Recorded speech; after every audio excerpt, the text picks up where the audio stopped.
Okay, so in number 50, let's see. Oh my gosh, let me go 100. Oh, that's huge. Hold on. Should have probably done this before hitting record, but what do I care? I don't have to watch it. All right. So in 50, we've got 4 minus x squared as our function, and first it says to graph it. So 4 minus x squared, well, negative x squared is just an upside down parabola, and then adding 4 to it moves it 4 units up. So it looks like this. And the y-intercept is 0, 4, and the x-intercepts, if you solve for them, would be 2, 0, and negative 2, 0. Okay, so we graphed it. Let's start doing the parts. So A says find the average rate of change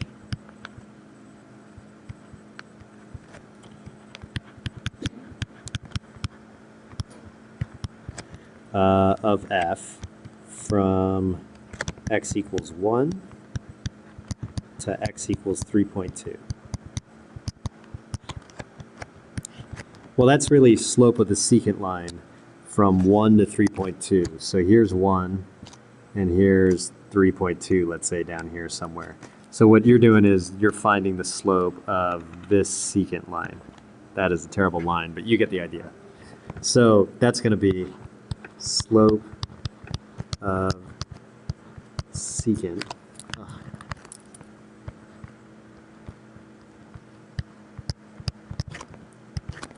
from x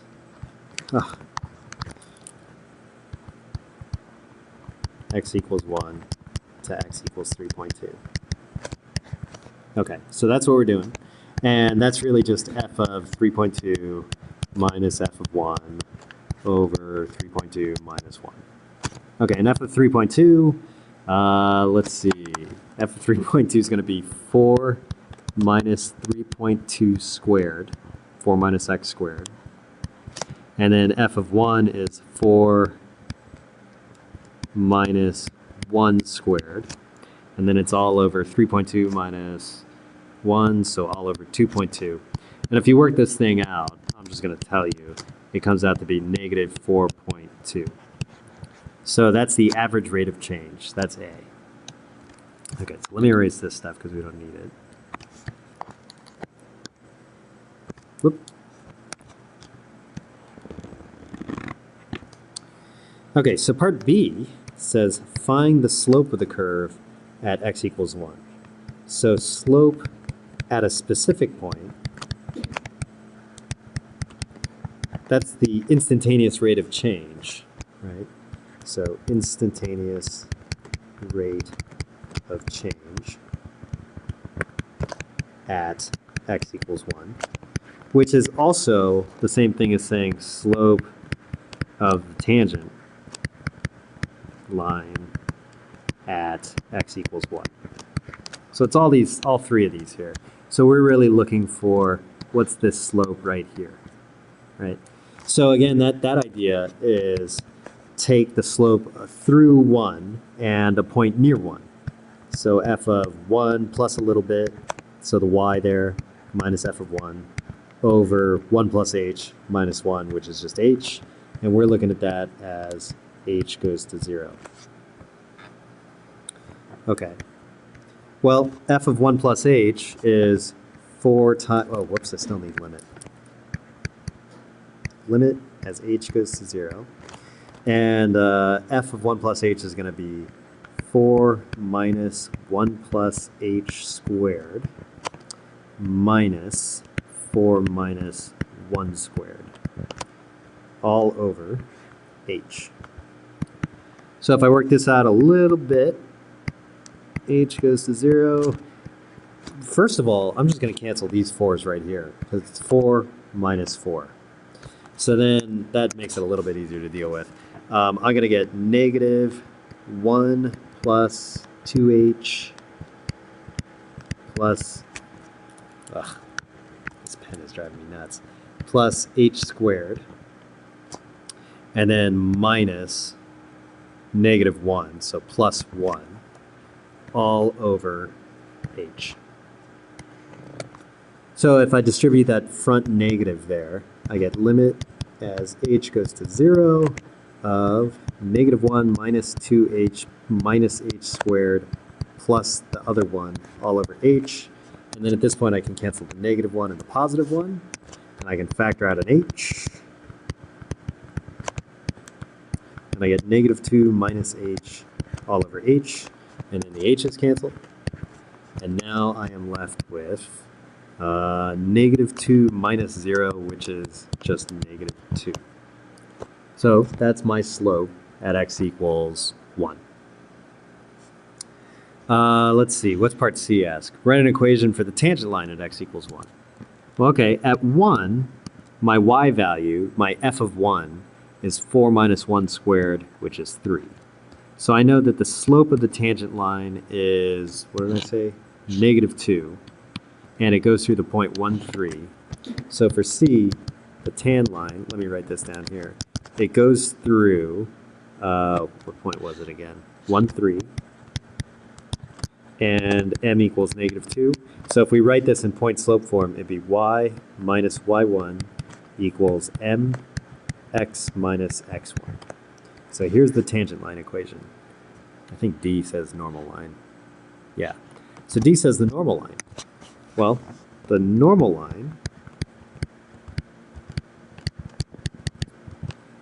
is perpendicular to the tangent line. So it still goes through the same point, 1, 3. And for this one, the slope equals the negative reciprocal of -2. So that's -2 over 1, so this is going to be positive 1 over 2. And so this equation is going to be y minus 3 equals positive 1/2 x minus 1. So there's D.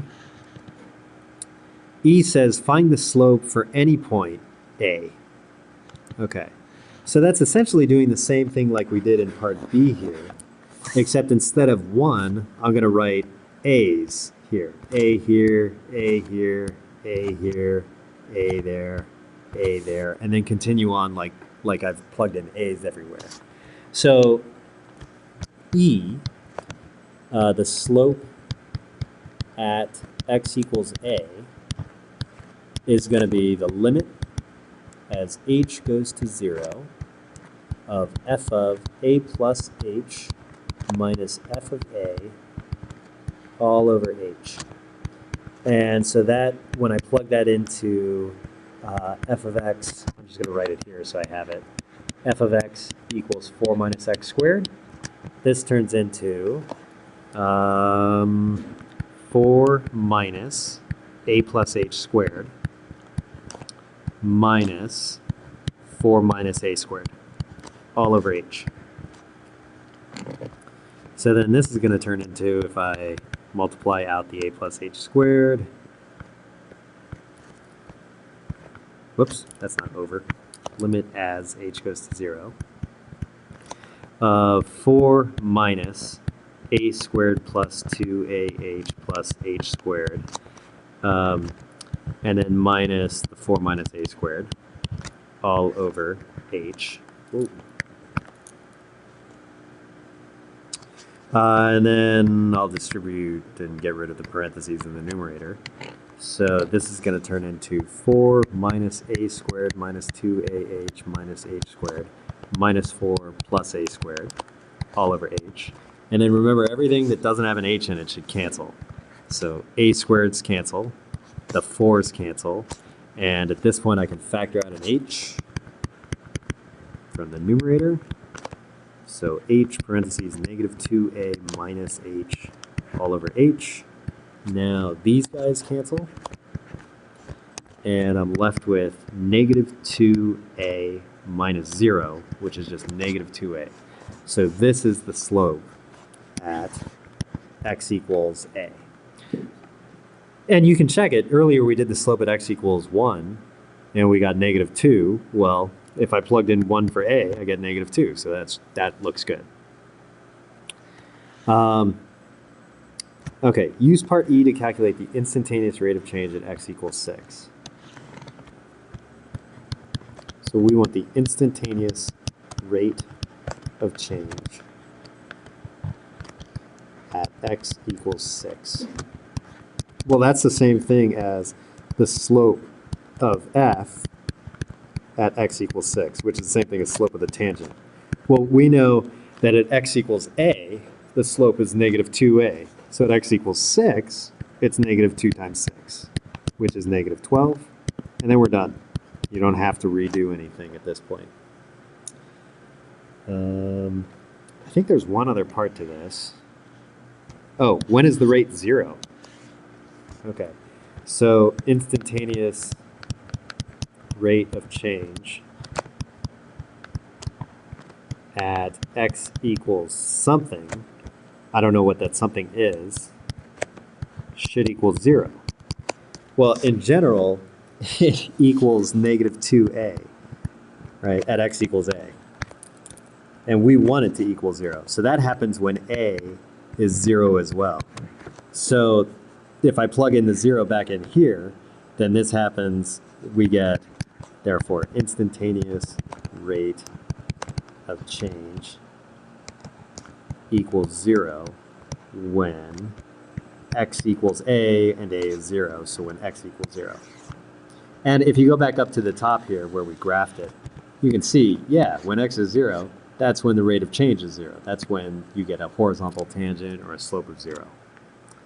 Okay, hope that helps a little bit.